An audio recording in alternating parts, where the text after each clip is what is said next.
It had been a quiet evening at Sam's apartment. After a grueling day at work, he was looking forward to a quiet night of TV and a quick dinner. He flopped onto his couch, flicking on the TV without much thought, mindlessly flipping through channels. The flicker of the television lights was comforting, but something about the living room felt off.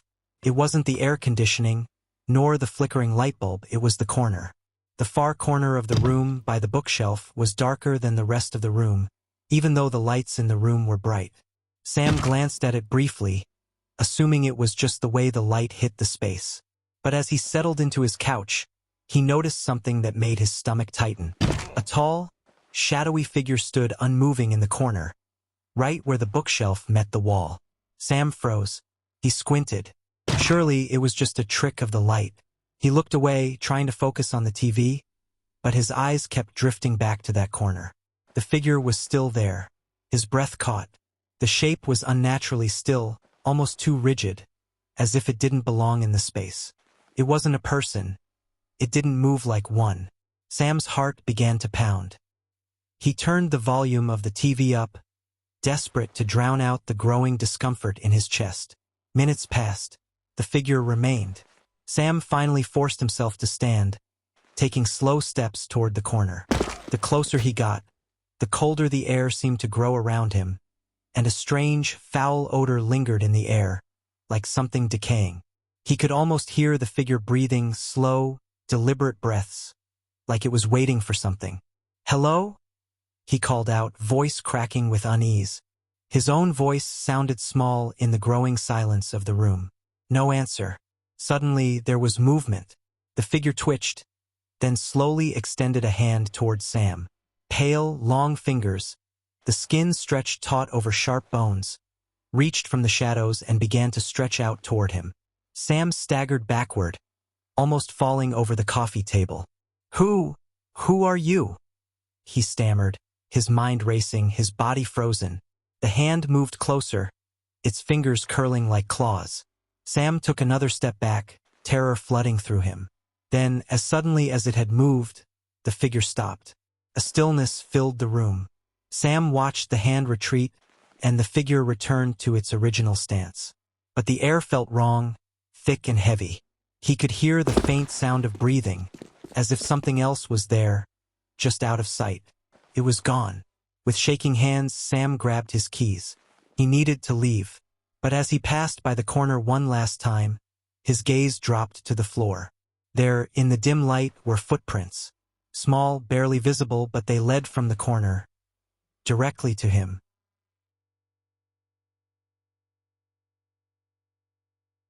The house at the edge of the woods had been abandoned for decades, or so the townsfolk said. But Jenna, an ambitious journalist, had always been intrigued by the legends that surrounded it. Everyone who had lived there before had vanished mysteriously.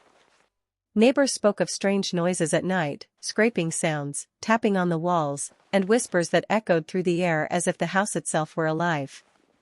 Her interest piqued, Jenna ventured to the house one rainy evening, determined to uncover the truth. She wasn't a believer in ghost stories, but she knew a good story when she saw one. The front door creaked as she stepped inside, the dust and decay suffocating the once grand foyer.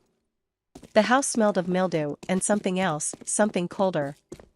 Jenna set up her equipment, positioning her camera and recorder to capture the supposed supernatural activity. She wandered from room to room, every floorboard beneath her creaking ominously. But it wasn't until she reached the basement that things began to get strange. The basement door groaned as she pulled it open. The darkness below was suffocating, as if the house were pulling her in. Jenna descended the stairs slowly, the only sound the steady rhythm of her footsteps and the growing hum of static in her recorder. At the bottom, she could feel the temperature drop drastically, and for the first time, she felt her courage waver. Then, a tap. Soft, but distinct. Jenna's heart skipped a beat. She looked around, but there was nothing there, no one. The tap came again, then another. She turned to face the wall, convinced it was the pipes, but the sound was growing faster, as if the house were rapping out a message. "Is anyone there?" Jenna asked, her voice shaking. The response wasn't immediate. Instead, there was a shift in the air, like a breath was taken from her lungs. And then, the whispers. Soft, unintelligible words in the darkness, like someone standing right behind her. She turned around quickly. No one. Suddenly, the tapping came in earnest, louder and faster. The whispers intensified, now clear, though eerie, leave, don't stay. The air grew thick, suffocating. Jenna felt herself being pulled towards the corner of the basement, her feet not quite obeying her commands. Then, before she could react, the floor beneath her cracked open. A hand, white and thin as bone, shot up from the hole, its fingers curling around her ankle. Jenna screamed, her voice echoing through the house. But the echoes weren't just her voice, there was another, a voice that wasn't hers. The whispers wrapped around her like a noose. The last thing she saw before she was dragged into the hole was the reflection of herself in the shattered basement mirror, only it wasn't her. It was the woman who had once lived there. And she was smiling. Sarah had always loved her grandmother's antique mirror. It was a gift passed down through generations, a gorgeous oval piece with intricate designs. Her grandmother had always told her that it had special meaning, that it had once belonged to a woman in their family who had died mysteriously, and that it held memories, even secrets. When her grandmother passed, Sarah inherited the mirror with a sense of bittersweet nostalgia. She hung it in her apartment, positioning it carefully above the fireplace, where it seemed to shimmer in the dim light. At first, nothing seemed amiss. But over the days that followed, Sarah began to feel an inexplicable sense of unease whenever she passed it. It was subtle at first, like the feeling that someone was standing behind her. She would glance at the mirror, only to catch a glimpse of something fleeting, movement, a shadow, or a face that wasn't hers. One evening, Sarah was brushing her hair in front of the mirror when she saw it. She froze, eyes wide. Behind her, in the reflection, stood a figure, a tall woman dressed in old-fashioned clothes. The face was obscured, just a blur, but there was something unnerving about the way she stood so close to Sarah, her presence suffocating. Heart pounding, Sarah spun around, but there was no one there. The room was empty, save for the soft ticking of the clock. But when she turned back to the mirror, the woman was still there.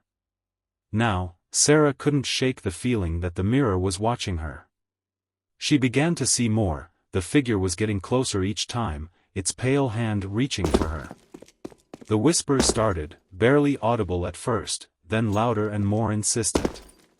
One night, Sarah stood in front of the mirror, her face pale with terror. The woman in the reflection was so close now she could almost feel her breath on the back of her neck. The hand reached forward, pale and cold, brushing Sarah's cheek. Before Sarah could react, the reflection of the woman stepped out of the mirror. Her cold, trembling hands wrapped around Sarah's neck. The last thing Sarah felt was the chill of the mirror's glass against her skin before everything went dark. In a small suburban town nestled among rolling hills, there was a house at the end of a cul-de-sac that had long been the subject of whispered rumors. Neighbors reported hearing a child's cry late at night, a sound that seemed to come from nowhere. It wasn't constant, but it was unmistakable, a soft, pitiful cry, followed by silence, then more crying. Mark, new to the area and skeptical of ghost stories, decided to investigate. He had heard the rumors, but he was convinced there had to be a logical explanation. It was a windy night when he first heard it, a small voice, barely audible, wailing from the park behind the row of houses. He stepped out into the cold, following the sound. As he approached the park, the crying grew louder, more desperate. The swing set creaked in the wind, and there, standing near the base of one of the swings, was a small figure. A child. A little boy, no older than 5 or 6. He was standing still, his back turned toward Mark, his head hung low. "Hey, are you all right?" Mark called out, walking closer. The child didn't respond. His crying had stopped, but his presence was chilling. Mark stepped closer still, now only a few feet from the boy. "Hey, kid, where are your parents?" The boy slowly turned around. Mark's heart skipped a beat. The child's face was pale, too pale, and his eyes were empty, just dark hollows, staring back at him. The wind blew colder, and Mark felt a shiver race up his spine. "Can I help you?" Mark asked, his voice strained. The boy took a step toward him, his legs jerking unnaturally, as though they weren't quite working right. Then, without warning, the voice came, soft but piercing. "Help me. I'm lost." Mark recoiled, his pulse racing. The child reached toward him, but his hand, it was wrong. The fingers were elongated, stretching too far, claw-like. Mark stepped back, but the ground beneath him gave way. He fell, tumbling into darkness, the sound of the child's voice growing louder, echoing all around him, until it was all he could hear. Then, as quickly as it came, the whisper stopped. Mark was never seen again.